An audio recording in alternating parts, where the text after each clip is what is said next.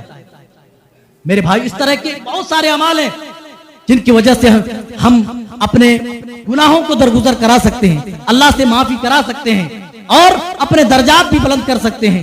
بس ضرورت ہے اس بات کی کہ ان اعمال کو ہم اپنے اوپر لاگو کریں، ان اعمال کو اپنے اوپر لاگو کریں، ان عملوں سے ہم اپنے ایمان کو سجائیں. انشاءاللہ کامیابی ملے گی، گناہ بھی اللہ تعالی ہمارے درگزر کرے گا اور ہمیں اعلیٰ سے اعلیٰ درجہ بھی عطا کرے گا. آئیے رب العالمین سے دعا گو ہیں کہ بار الہ ہم تمام کو صحیح سمجھتا فرمائے. اللہ ان تمام اعمال کو اللہ ہمیں بخوبی انجام دینے کی توفیق عنایت فرما، جن اعمال کے ذریعے سے اللہ ہمارے گناہ مٹ جائیں، ہمارے درجات میں بلندی ہوں. اے اللہ ایسے اعمال کی ہمیں زیادہ سے زیادہ توفیق دے. اے اللہ جب تک زندہ رکھ ایمان پر خاتمہ ہو تو اس حال میں کہ ہم مومن ہوں، مسلمان ہوں. آمین تقبل یا رب العالمین. بارک اللہ لنا ولکم فی القرآن العظیم ونفعنا وإیاکم بالآیات والذکر الحکیم. انہ تعالی جواد کریم.